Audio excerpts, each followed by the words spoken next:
For those early stage or even slightly later stage founders, this domain expert is technical, which is so needed for a lot of non-technical founders that are considering how to go about building an MVP, outsourcing to an agency, bringing in a technical co-founder, all of these kinds of questions. So Roman, who is our next speaker, has a ton of experience working with startups and SMEs and helps them kind of fill the gap that they have in their technical capability by utilizing the immense potential of Ukrainian technology experts. So Roman is going to introduce himself as well, but is here to answer any questions and tell you how to go about using tech without spending a ton of money in order to prove your business model and woo investors. So Roman, if you want to take yourself off mute, we will let you introduce yourself and then we can go from there. Thanks, Perdy. Well, I hope everyone hears me. So yeah, thanks a lot and hey everyone. So quick, let's say corrections. So yeah, I'm in tech, but I'm not technical as well. So I think this will benefit actually. So over the last 8 years, I'm working in tech industry. And yeah, helping tech startups and SMEs build software. So, and over the years of my career, so I didn't have technical background. So I joined as non-tech in the space and let's say learned everything from ground up.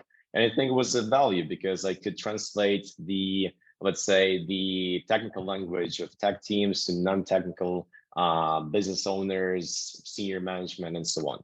So yeah, for the past 4 years, I've growing my own product development studio called Impressit, based in Ukraine.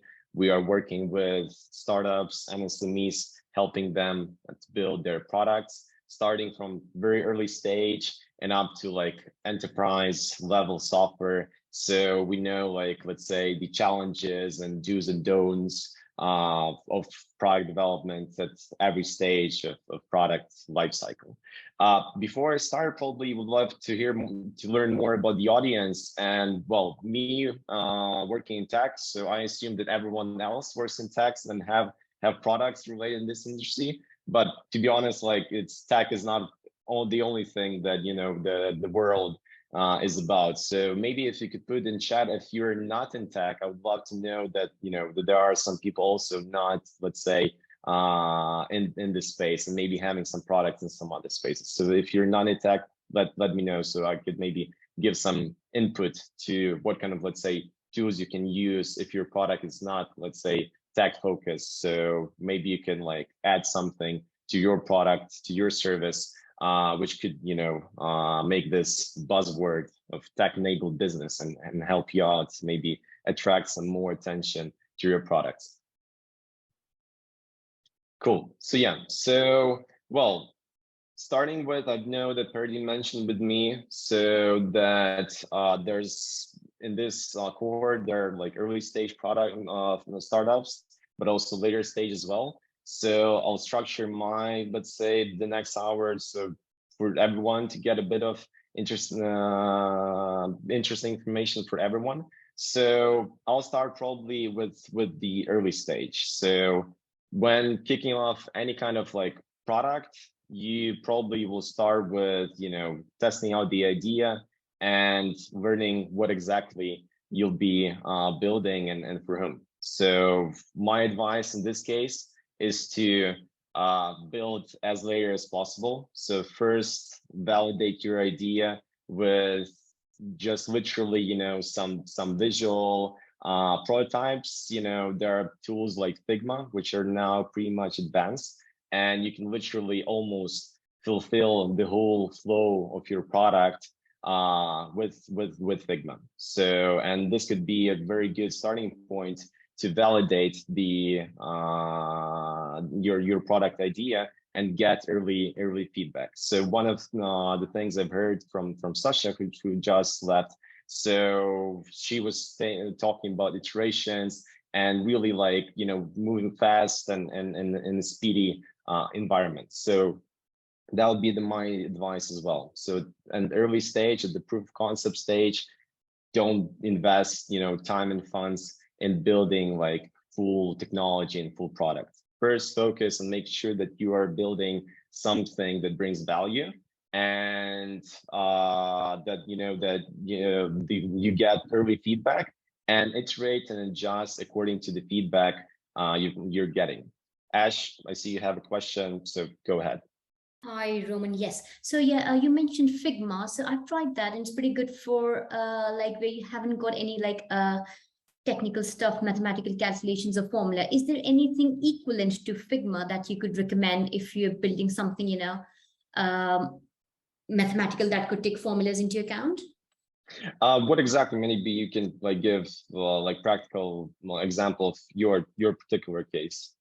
So yeah, we're building like models for offshore wind farms. So I'm looking to build like a prototype that firstly to begin with like simple Excel, put what I have in Excel, put that into a web application. So not even going to web, but just showcasing it on Figma, having like certain, inputs with drop downs, doing some calculations, log functions, etc., and then giving some outputs.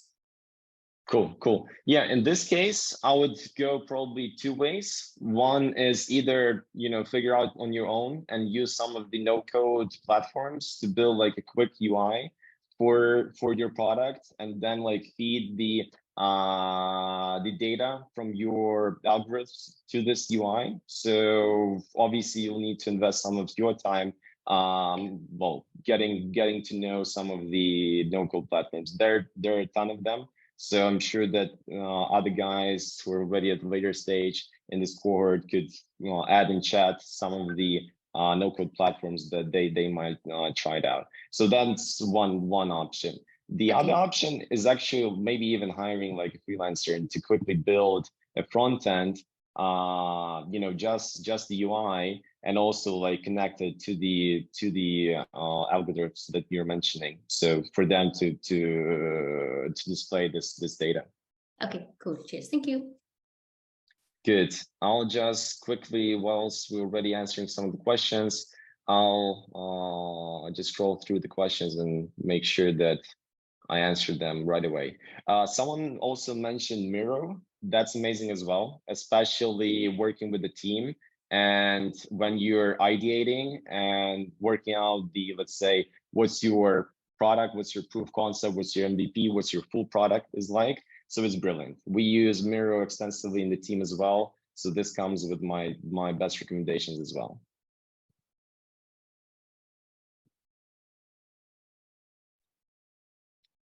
Roman, if it's easier, we can, Purdy and I can collect all the questions from the chat and then go through them with you in the last like 20 minutes or so. Good. That would be awesome.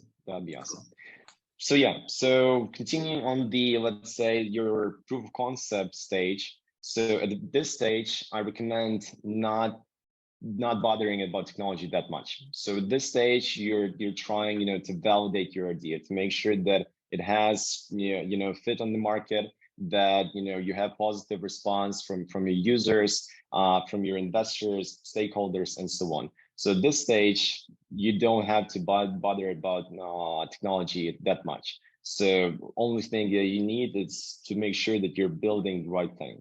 So the next stage is the MVP, so minimum viable product. So you're basically the boiled down version of your product with just the essence, with just the essential features that will make sure that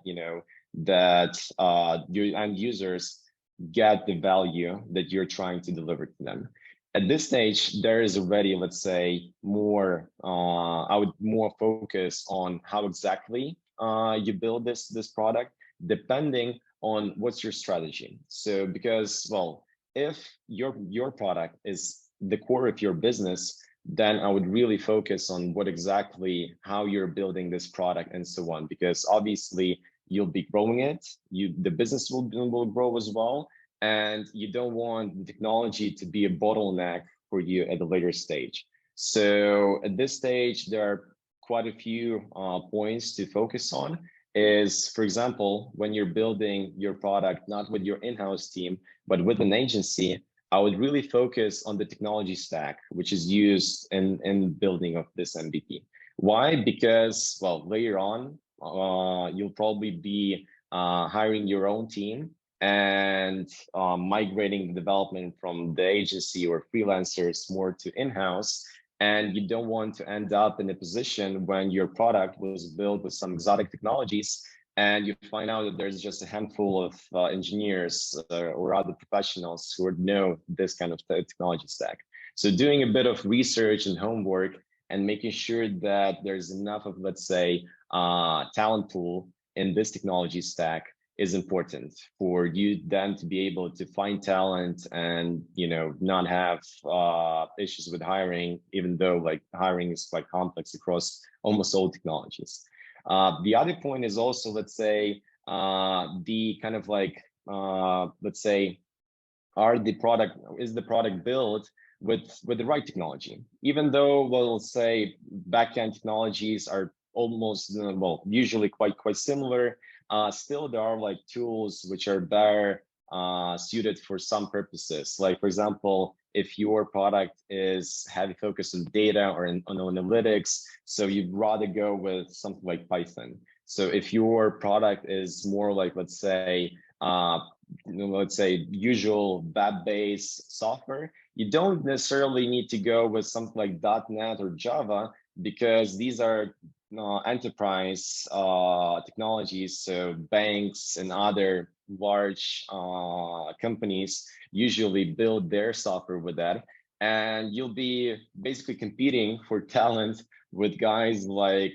Microsoft and other big brands and companies with obviously much deeper pockets than an early stage startup. So I would definitely take this into account. And finally, so when building the MVP, you need to take into account whether you plan to build on top of it, so scale the MVP, or you're similar to proof concept. It's the MVP will have some, let's say, lifespan at which you will then, build a more well-designed, better thought out solution. So depending on which path you decide to go, so you need to plan accordingly, because the MVP then needs to be, if you plan to expand it, so it needs to be based on a solid solution, which will be then easily to scale and build on top of it. So yeah, so that's like more about the MVP stage and my like experience with that. Speaking about no and low code platforms, which are really popular, getting more and more popular at the moment, and used by startups extensively to build their products.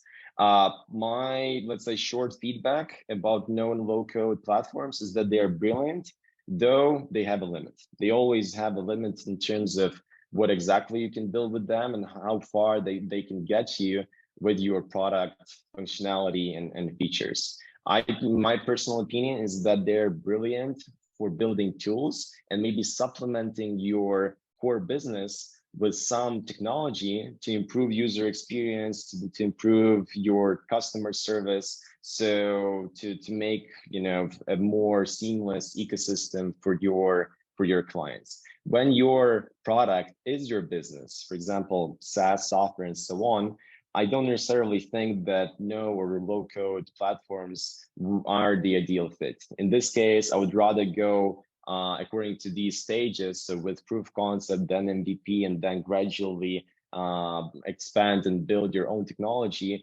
because in this case, you'll have less dependencies and you'll own your technology. And this will look more appealing to investors and other mainly to investors when reviewing your product and learning more about how you're structured. The more ownership you have on your product, the more, let's say, you have control, and you can make sure that your end users get the best experience, and there are as little limits to what your product can grow to as possible.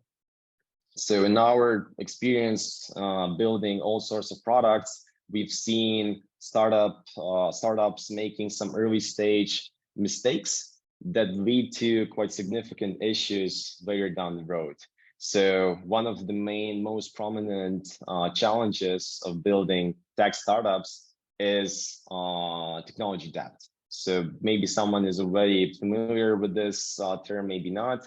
Basically, technology debt is well similar as usual debt in finance and so on. So you make some shortcuts, you make some let's say you're cutting some corners at the early stage to build your product fast, and which later down the road will result in more, let's say, in more maintenance, heavier scalability, and other issues for your business. So for this specific reason, so we've thought that, all right, we need to do something with that, because according to my experience, like 90% of startup founders, they deal with technology debt.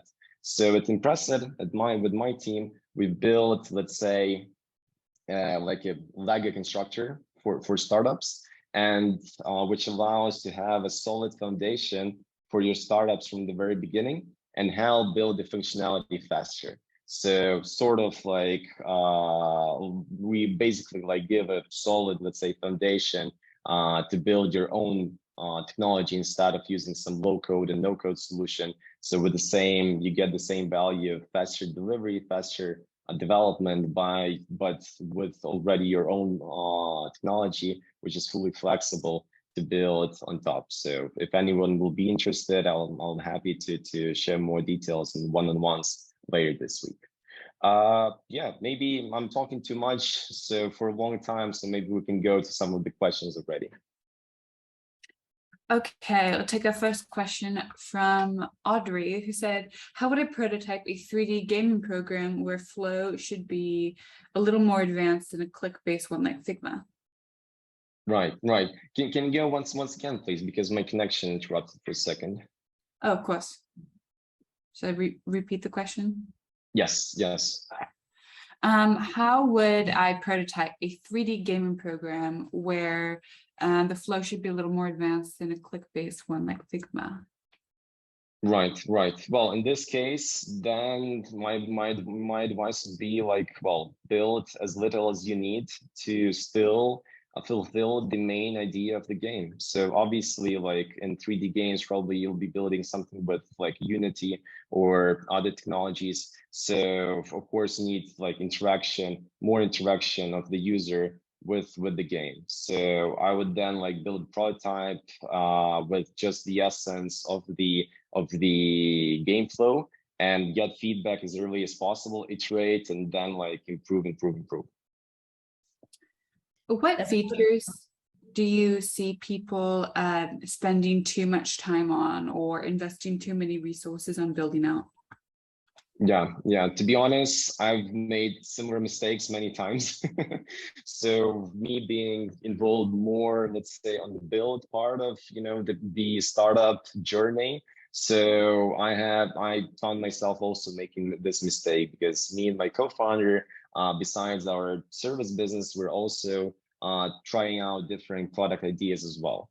So, and as typical tech people, we thought more about building the product instead of actually like talking to the end users or getting some other feedback and making sure that we're building something that will actually find its use and get positive feedback. So yeah, my like usual recommendation is, if you're already confident to build an MVP, don't spend more than 3 months on it. So 2 to 3 months, let's say, is the optimal timeline for building something which already has the necessary functionality. So, and is likely to get, the kind of, let's say, result that you're expecting. So anything more than 3 months, try to cut the scope of the MVP and boil it down to the essential functionality. If anybody has any questions that they want to ask directly, by the way, feel free to raise your hand and we can pull it through to you. There was another question from Haley, who would love your take on what should be included in a product thesis and any examples that you can share of other people's. Interesting question. So what exactly do you think? Do you mean like more from the build perspective, from the technology perspective. Haley, if you're there, do you want to jump in and clarify? Sorry, couldn't get off mute. Yeah, I guess just trying to define exactly what it is, like what your sort of core assumptions are as you look to build out product.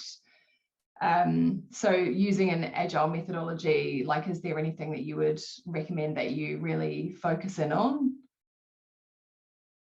Good. Well, I would really focus on good planning. So obviously, like, well, if there's no good understanding of what you're building and in terms of timeline and so on, so it's very unlikely to get, the right result.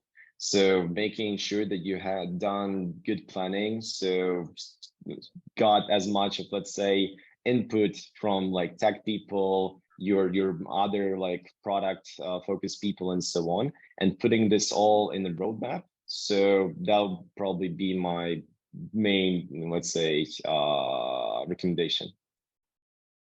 Cool. I'm just looking through the questions on the chat. I'm really sorry if you mentioned this already, but which no-code platforms, if any, would you recommend that people use now?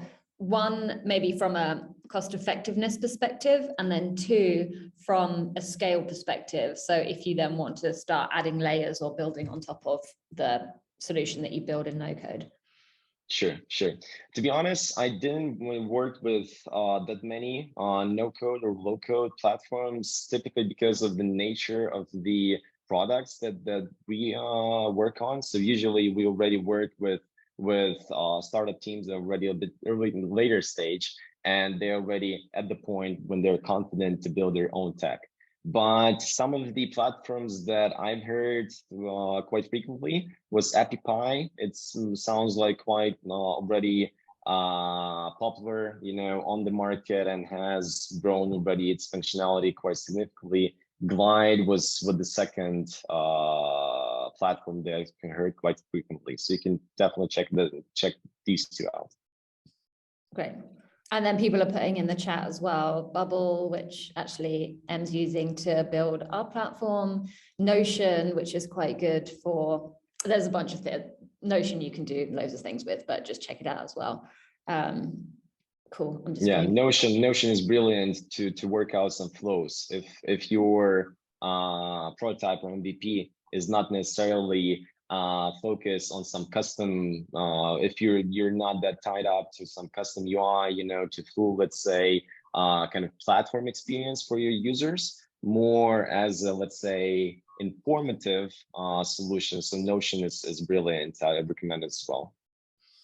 One question which is a bit more specific, but what tech stack would you recommend for a marketplace/community app? Marketplace/community. From the technical perspective, most of the products are literally the same. So there are some domains that obviously have their own, let's say, preferred tech stack. As I mentioned, Python is more preferred by startups who are more like data focused, analytic focused, and so on. But if we're talking about some usual web platforms, being this marketplace or a community platform and so on, I would go for the most popular stack on the market, as I mentioned. So you want your product to be built on something popular amongst engineers, so you don't have issues finding good talent. So that's my best recommendation. So when speaking about something practical, at the moment, JavaScript is probably the most popular. So, and there's plenty of full stack engineers, meaning that they can both work on the front end and the back end of your product. So, and if you're just starting, obviously having one engineer who can do both is probably quite cost efficient. So brings some risks, obviously, because if this person disappears, you basically have some obstacles towards, moving forward and so on. But, this is an example of a really popular stack, and there's plenty of good talent in the market. Awesome. When it comes to you were talking before about proof of concept and then onto the MVP. I guess one of the main differences that you were pointing out is that the MVP is kind of like a bit more than a proof of concept. So it has additional features. when someone's trying to work out the main feature that they want to prove within their MVP, do you have any suggestions for how they do that? If there's kind of multiple things that they're testing at the same time, but they're not sure what's going to be the best strategy for commercialization? Sure. Feedback is the best too. How to collect feedback is obviously depends on the product itself, like what's on your particular case. So, but probably building already some community for your product even before building the product would be a really good point. So if it's possible, so already having some, let's say, cohort of interested users and asking them for feedback will make sure that you're building the right thing. Cool. Anyone else has got questions, feel free to raise your hand or post it in the chat. Whilst that's happening, do you have anything that you can show us in terms of what you think, like how you would get to something that is a proof of concept, or how you get to something that is an MVP, and how like basic it can be, but functional, and what it actually looks like? Sure. I think someone just posted in a question. Yeah. When building the first MVP, is it best to avoid integrating your application with systems of the client? For example, their HR system. It's an interesting case. Maybe who's asking could jump and give more context. Yeah, Kofa, you did actually have your hand raised, so if you want to add any context, please do. Yeah. Hello. Hi. Yeah, my name's. Sorry, I'm in the library. Just bear with me 1 second. Yeah, my name's Kofa Maria, and yeah, with regards to the actual question, yeah, I just wanted to basically what I wanted to know is this: that when we build the first.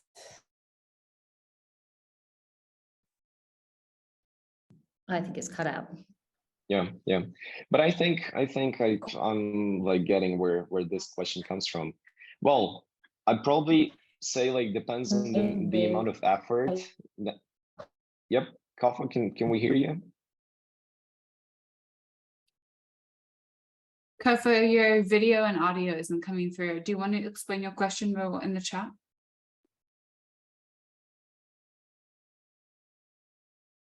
Okay, Roman, do you want to answer as is, and then hopefully Kofa can add more details?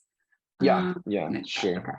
Sure, absolutely. So yeah, so I guess it depends on the amount of effort necessary to do this integration. If it's something that will significantly slow down your other plans in the roadmap, I would probably like delay this at a later stage. But again, like I don't know the details of this specific case. If the client is significant and this will be a significant win for the startup to obtain this client, I would go for it. But it's probably depends on the amount of effort and the outcome that this integration will bring. Okay, I have a question. What would you recommend for people who have launched their MVP and then all of a sudden the bugs start coming through? Maybe they're using a no-code platform and they're not sure how to solve the bugs, or they do a client integration and it totally flops. What are the best tools for overcoming those situations? Yeah, probably. Well, the best thing is to test first and make sure that the critical bugs are noticed before the feature ends up to the end user. So that will be my first recommendation. But bugs they will always appear. So and I think it's not something to be absolutely crazy about. So, and I recommend to convert your users into your own testers. So there's plenty of like widgets they can put on your platform, so which will pop out and ask for feedback, or will provide the possibility to report some issues. I would add these, and communicate with your users as frequently as possible, and make sure that you make them know that they can report things very easily, and then update your community on their progress. So we're fixing stuff and so on. I think it'll make a very nice interaction between the startup and the and the users, and will make a more, let's say, an overall more, let's say, satisfying experience using it, even though if it will have some issues before. So if, as long as, you know, users will see progress, continuous progress, I'm sure it will be an overall like win for everyone. Awesome. Should we go to some of the questions from people with their hand raised, and then we'll just keep monitoring the chat and then ask more in a second.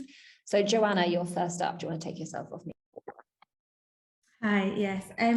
I just wanted to cover off. So basically, my co-founder and I are going to meet dev agencies starting at the end of this week to get an idea of how much it would cost to get an MVP for our app that we want to create. And I just wondered if you've got any tips on what we should and shouldn't be looking out for, as we're both non-technical. We don't want to just get overwhelmed with kind of tech speak by people, and we don't want to, we want to make sure we're getting value for money. Sure. Well, tip number one, you can also reach out to us. I'm sure Perdy could send the details, but yeah, apart from that, what is, let's say in a nutshell, what is your product about? It's an emotional well-being app for children. So right. it's teaching children how to use breath work or tapping or things to manage their emotions. Yeah, good. It's web or more content, but we're not entirely sure what the content will look like on the app yet. I see. It's an app, it's a mobile app, right? Good. Yeah. Well, in any case, so one of the first things when working with anyone is trust. So first of all, when I'd rather meet the team, not only, let's say, the person who'll be working with you during this in, let's say, quoting process, but also maybe ask if they could bring some of the other team members who will in the end work with you. So I would really recommend to meet the actual people who'll be working with you on this product, to make sure that you have trust, you have rapport, and you find yourself okay working with them. That probably like my first point. Then so I would well, ask as much detail as possible. So depending on how much detail you'll get them, obviously it correlates to how much detailed quote they will give you. So if the initial brief will be quite vague, they will give quite quite wide ballpark quote in terms of timeline and budgets. So I'll probably like try to give them as much of detail, so that then you can ask the same from them, like in terms of what scope they included, how they see the roadmap of the initial build, what the team structure will look like, and so on. Another point, and that's very important to me, I like working with people on a long-term basis. I mean, like when starting a project, I want the same people to start the project and finish it.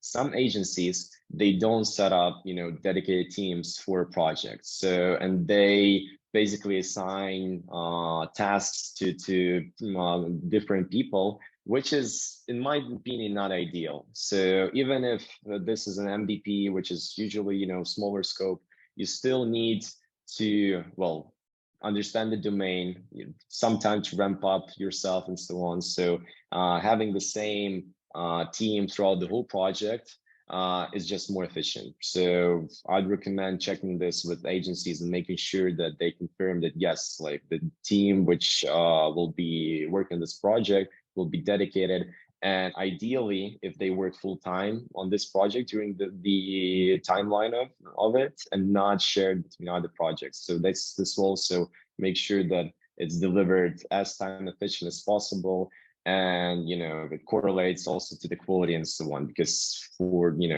anyone, if they switch between tasks, so obviously it's not that efficient compared to having clear focus and working it full time.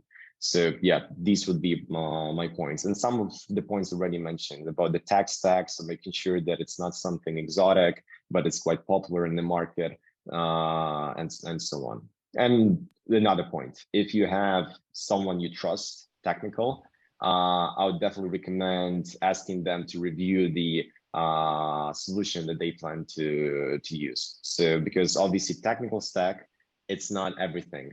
It's more important how they structure the project, whether there's good documentation, whether the architecture is set up nicely. So if they could also provide detail on that, so maybe some diagrams, how the servers will be arranged and so on. So that'll be good as well. Sorry, I got a bit carried away. That's perfect. Just quick one before we go on to the next question. So Gigi has just posted in the chat, if you want to have a one-to-one on Friday, then we do have slots available. Roman, all the slots are already booked up and we've got a waiting list of about 10 people, just FYI. So we'll try and figure out a way. I can extend my availability if needed. We'll try and see whether we can expand the availability. What would be really useful is if you can write down what you actually want to speak to him about, so that he knows what to expect on the day. So we've just added another column on that Google spreadsheet. If you are one of the people that's booked in a session, can you please just put in a bit of detail about what you want to use that half an hour for to make Roman's life a bit easier? Thank you. And then Yvonne, do you want to ask your question? Yeah, thanks, Paddy. Hi, Roman. Thanks for this session. It's really informative, especially for somebody like me who's totally non-tech, non-everything tech. So it's really good. And right in the middle of building an MVP, so it came just at the right time. My question is, and I think you kind of partly answered it, how do you know what they're building? You know, it's kind of like someone's putting together a house for you. At least you know that's a window, that's a door. That's where you get in, you know, that's the floor. But how do you know, but, you know, logging in and that, what else can you know that they've built the right thing? If they've done all the other things, like used the, you know, programs that are easily transferable and all that, but then the thing itself, how do you know whether it's, yeah. Thanks. Sure. Thanks for your question.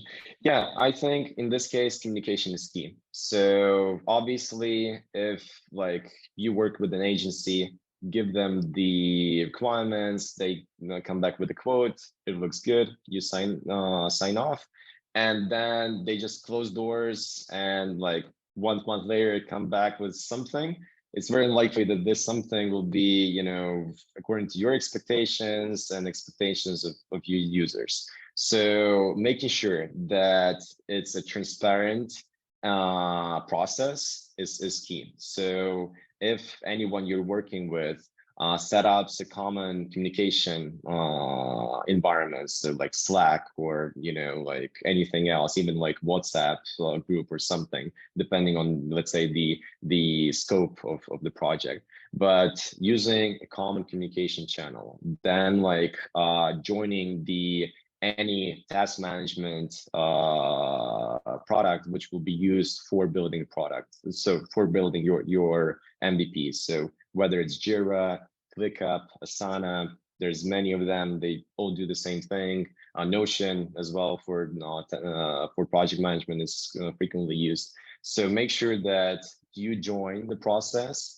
and ask questions. So when at Impressit, when we build any product, so we make sure that we take the founders with us on this journey and walk them through the whole journey. So because obviously later down the road, they might be setting up their own team, and not instead of, you know, just building a product for them, we also want, you know, to educate them on how the whole process works. So how to work with technical team, what kind of like basic, let's say, jargon, like what kind of terminology you need to know, what kind of ceremonies to follow, and so on. So I would do a bit of research about Agile, you know, just to be more familiar with the terminology, and then make sure that you're involved in the process, and then like ask as many questions. Don't be afraid, you know, to look like, I don't know, like not knowledgeable. So that's absolutely fine. So I'm sure that, you know, you have much bigger expertise in your particular domain compared to the tech people that are building. So that's our, you know, work. That's why we have this expertise. So that's absolutely fine for you to, you know, to ask the team to onboard you to this, let's say, space as well. Okay, Chrissy, do you want to ask your question? Yes, thank you. So I have two questions. The first question is, well, we outsourced the development of a product, and we're in the process of selling a product to customers, and also there may be a need of some adjustments because the market is moving and we get to know our customers better and perhaps a bit adapt or target market to a different profile. So question one, how do you go about it? Stick with the outsource or try to bring someone in-source for in-house capabilities, but there is also a cost to them, a learning and spending time, especially when one doesn't have that much funds and wants to extend the runway. And then I have a second question. Good. Then let's go with the first one first. Yeah, so obviously when you have the funds, in-house is always better. Let's be honest. If you have the funds to hire the right talent, obviously if you have the funds just for the junior engineer, probably better to go with an outsource but more senior engineer because they will have better productivity. But if you have funds, to cover the full team, that's obviously the ideal situation. But obviously it's at the startup stage, it's usually not like that. Time and money are limited, so you need to make some decisions and find the optimal solution. I would probably ask what kind of relationship you have with your outsourcing firm. Do you have a dedicated team there, which works always on your project, or you work more on a fixed scope basis? So you provide them some specific scope, they delivered it, and basically let's say finish the project. So what kind of relationship you have with them? So there was a bigger team, and now obviously it reduced because I'm just submitting some change requests. But the person, there I have a dedicated project manager whom I always speak, and the developer is one of the developers who were part of the initial project. So there's no relearning, or they just know the project and the product.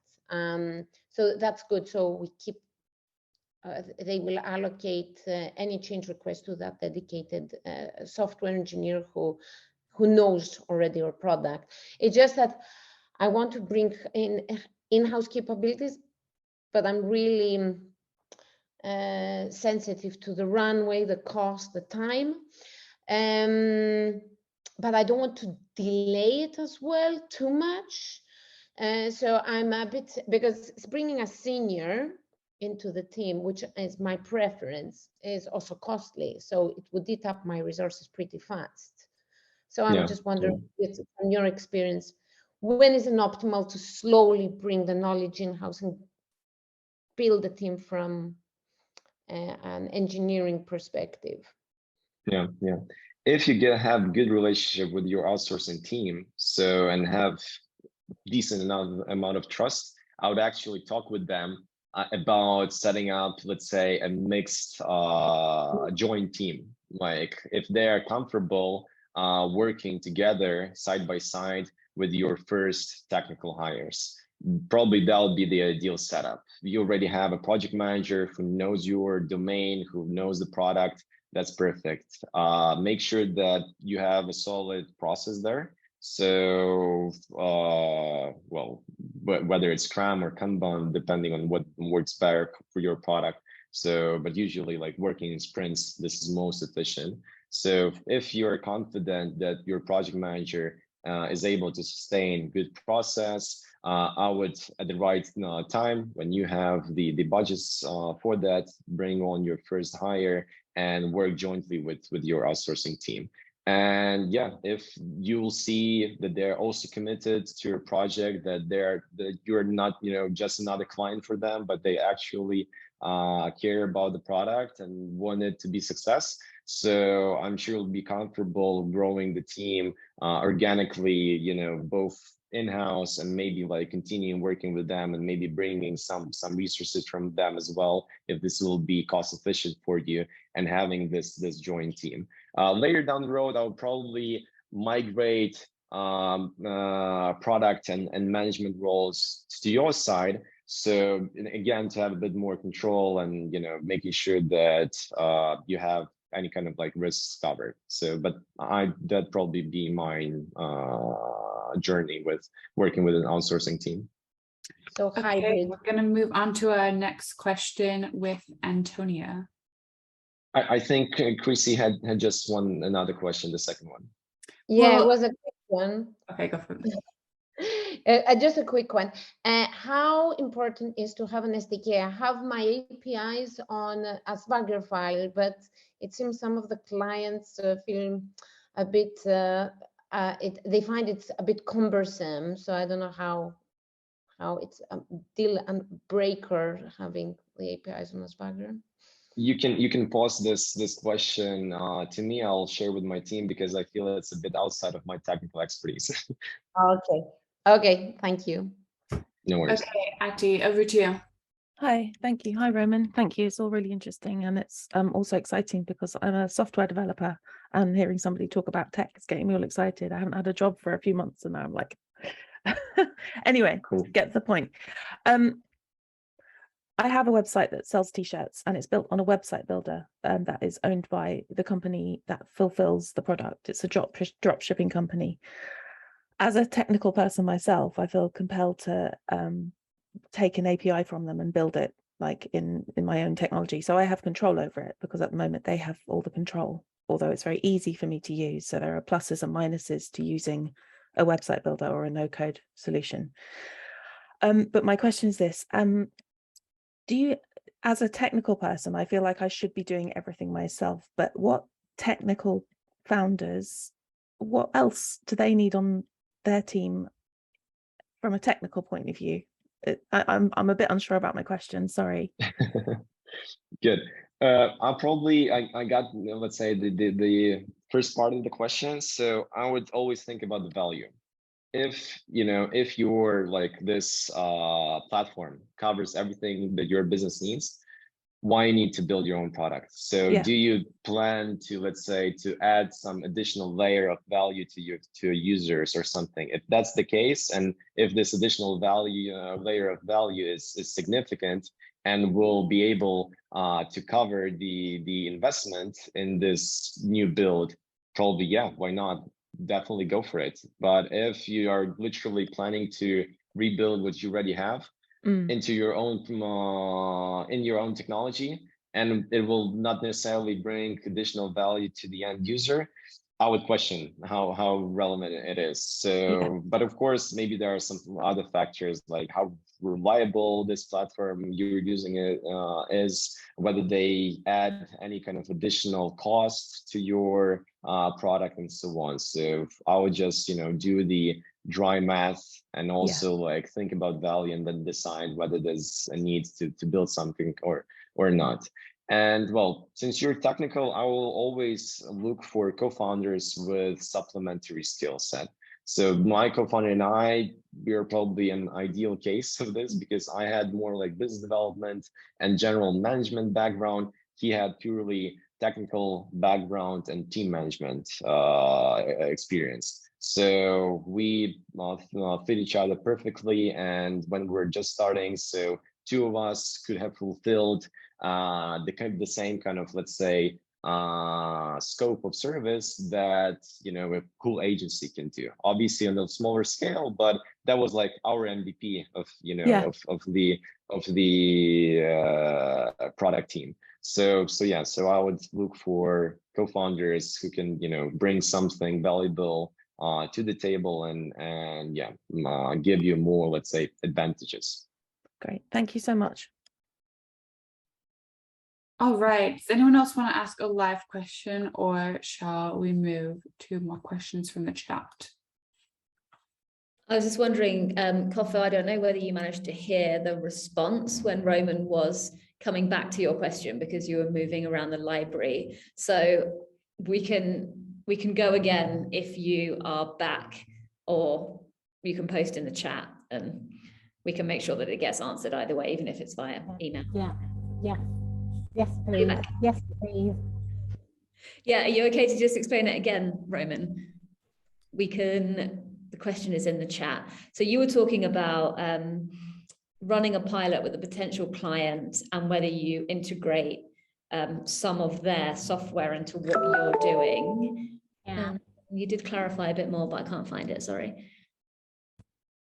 Can you just clarify a little bit more? Yeah, and before that, and before actually running the pilot, would it be best to do a user acceptance test on, say, people using, say, friends and family who have not had any exposure to the application, so that any glitches that might arise, you can sort of like remove them prior to actually running it with the client? Because I just want to be able to run one test at least prior to actually working with a client. So that's the question. Okay. Thanks for asking the question. Well, any kind of, let's say, input is always, good. So obviously, like, unless your product is something quite, let's say, technical and domain focused, so and the user has to like understand, let's say, the basics of this particular domain. So in that case, probably your friends and family will bring not that value to using the product and giving some feedback, because they will miss the key point. If that's not the case and the product is more or less self-explanatory, so obviously why not to get a couple of free testers, and making sure that any, let's say, critical bug don't end up don't get to the end user. And your question about integration, so I'm not sure whether you've heard my previous response. No, I didn't. You didn't. All right. So my let's say, in a nutshell, like, if it brings value and if it doesn't take too much of effort, so if it won't delay your other plans significantly, go for it. So it just based on the value that you will bring out of this, you will get out of this integration. So if it makes sense to you, definitely go for it. Why not to get additional feedback from customer and get your first use case? You can use this on marketing, on your website. So I would go for it. Thank you so much. Thanks, Freddie, for asking me to ask the question again. No problem. Just a reminder that if you have booked in a one-to-one, please put a little bit of detail on so that Roman knows what to expect on the call on Friday. It will make it much easier for him to ensure that he has the right information to make that call worthwhile for you. And then anybody who hasn't got a specific slot, we're going to try and open up some more. So we will send you an email about that. Roman, what tips do you have for someone who's working with an agency and they're unsure of whether or not it's working? When should you like cut your losses and move on? Sure. Thanks. That's probably a very good question. Well, I'm a very, like, let's say, relationship focused kind of person. So for me, it's most important to make sure that there's like there's open communication, so that I have trust. I trust people I work with, and I enjoy working with them. So that's my most important things. And yeah, trust is most important. So, and if there are problems and you don't feel like that both sides are mutually interested to get things moving and resolve them, that's probably my that's a really big red flag for me to think about alternatives. So because startup journey is a bumpy road. So, and obviously it doesn't go according to the plan all the time. And I would rather work with people I trust, whom I can ask for some favor, some invoice delay, or actually working on ask the team to work in the weekend if I have a very important customer demo on Monday. So if you have that kind of relationship with your team, so you won't have any issues asking these kind of favors. And these might bring, these might really help to get the product off the ground and succeed. So in my experience, I always take any kind of project as a relationship and think about that I don't work on something, I work with someone, and I try, to help them succeed, because obviously this will bring much more value in the long run. So I would recommend to enter any kind of relationship with the agency with a similar mindset, and look at what kind of people you will work with. Obviously, also analyzing what they're offering you. So, but relationship is probably the most important part. Off the back of that, for the non-technical founders in the group, either if they're working with agencies or maybe they're bringing on someone internally as well, how do you make sure that you're setting the right KPIs, or that you kind of understand the performance of the person that you're working with if you don't have that technical capability yourself? Like if someone says that something will take 3 months, but actually it could take 3 weeks, or they say they can't do it, whereas actually it's possible. How do you kind of put all of that structure in place if you're non-technical yourself? Sure. Well, even though probably there, and I've seen in the chat, there are quite a few non-technical startups. I'm sure that everyone has someone technical whom they know and whom they trust. So I would always, at the beginning, ask, someone to, review what kind of, like, let's say, estimates, what kind of solutions your either like first hires or remote team gives you. So just to have another pair of eyes with a bit of more experience looking at this, and yeah, making sure that everything looks right. And then, like, again, like, it always comes, to the work ethics, and even not being technical, you can sense that something is not right. When there are like some excuses on missed demos or missed deadlines, and these excuses are repeating, that's a significant red flag that something is not right. So it's not always important to understand everything to make sure that someone doesn't screw you. So usually you feel that and can sense that just from the, let's say, the professionalism of the communication, of the openness, and so on. If possible, having a beer with your team definitely helps. Yeah, I think, Ati, you've now outed yourself as one of the techies in our group. So I'm guessing everyone's going to start coming to you, making sure that what people are saying, whether things that people are saying are true, actually are true.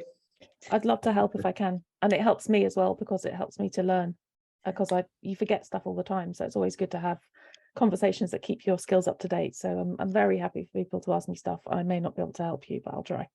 Awesome. Thank you. Emma, did you have a last question before we wrap? You stole my last question. That was going to be it. Okay, so I think if we don't have any more questions from the chat, then I think that's it. We have office hours, as Pretty just said, with Roman on Friday. And Roman, thank you so much for joining us. Thank you for having me. I really hope that some of the things I've shared were useful, and yeah, I'm looking forward to one-on-ones and bringing more values. And yeah, happy to connect on LinkedIn and answer any of your questions later. So yeah. Wonderful. Cheers, guys. Thank you so much. Bye. Bye. Bye.